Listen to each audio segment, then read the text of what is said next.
अगर आपकी ऊर्जा एक खास तरह की है तो जो काम कोई 24 घंटे में करता है वो शायद आप 6 घंटे में कर लेंगे, या जो आप 24 घंटों में करते हैं वो शायद कोई 3 दिनों में करेगा।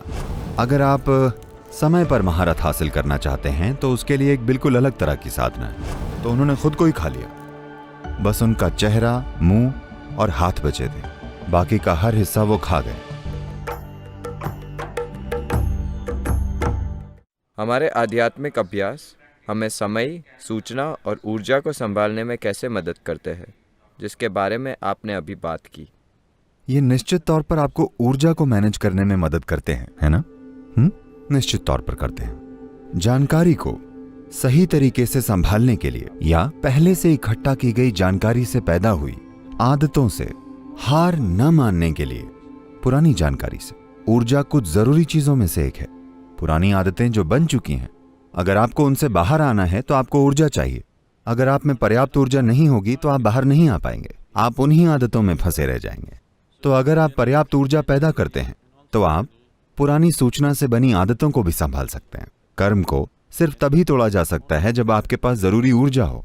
तो इन दो चीजों में अभ्यास निश्चित रूप से मदद करते हैं। सबसे बढ़कर, अगर आपकी ऊर्जा एक खास तरह की है तो जो काम कोई 24 घंटे में करता है वो शायद आप 6 घंटे में कर लेंगे, या जो आप 24 घंटों में करते हैं वो शायद कोई 3 दिनों में करेगा, जो कि हमारे लिए सच्चाई भी है।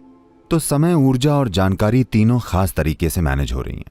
लेकिन खास करके समय, अगर हम समय पर अपनी पकड़ बनाना चाहते हैं तो हमें एक साधना की जरूरत होगी जो अलग प्रकृति की हो।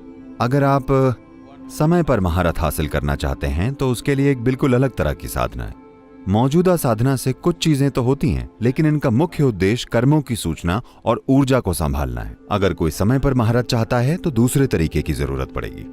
अगर हमें उस रास्ते पर चलना हो तो या तो आप में जीवन के कई पहलुओं के बारे में बहुत ज्यादा समझ होनी चाहिए, तो ये बहुत ही वैज्ञानिक तरीका हो जाएगा, और या फिर आपको सुनने के लिए तैयार होना होगा। अगर आप में दोनों में से कोई भी एक गुण है तो ये संभव है। जो पहला तरीका मैंने बताया, बहुत ज्यादा समझ वाला, वो कम समय में नहीं होगा, वो कम समय में हो ही नहीं सकता। उसके लिए काफी कुछ चाहिए, बहुत कुछ चाहिए। लोगों को ये समझने में कई जन्म लग जाते हैं कि ये वाकई में कैसे होता है, कि ये समय क्या है। मुझे पता है विज्ञान ने कुछ हद तक समय की व्याख्या की है। यह अच्छी बात है कि उन्होंने कुछ कदम उठाए हैं, लेकिन वे उस परम सत्य के करीब बिल्कुल भी नहीं हैं कि समय क्या है। तो मैं कहूँगा कि इस प्रकार की साधना में अभी सिर्फ वे ही लोग जा सकते हैं जो बस बात मानते हों। अगर मैं उन्हें कहूँ कि कुएं में कूद जाओ तो वे कूद जाएं, कुएं में नहीं, ट्यूबवेल में। हाँ, अगर मैं ट्यूबवेल में कूदने को बोलूं तो वे अपना शरीर मोड़कर ट्यूबवेल में घुस जाएं। तो अगर वे इस तरह के हैं तो हम काल से संबंधित साधना कर सकते हैं। आपने कीर्तिमुख के बारे में सुना है? हर मंदिर पर कीर्तिमुख की मूर्ति होती है। जब शिव ने उन्हें कहा, ओह खुद को खा लो, वो बोला मैं भूखा हूं, तो शिव बोले खुद को ही खा लो। तो उन्होंने खुद को ही खा लिया, बस उनका चेहरा, मुंह और हाथ बचे थे, बाकी का हर हिस्सा वो खा गए। तो शिव बोले आप एक तेजस्वी चेहरे हैं, आप सभी भगवानों से ऊपर हैं। तो हर मंदिर में कीर्तिमुख का चेहरा होता है जिसमें हाथ मुंह में होते हैं, शरीर नहीं होता, क्योंकि वो खा गए थे। वो अपना ही शरीर खा गए थे, क्योंकि शिव ने कहा था। कोई रीजन नहीं, कोई आइडिया नहीं, लेकिन वो खा गए और सभी देवताओं से ऊपर चले गए।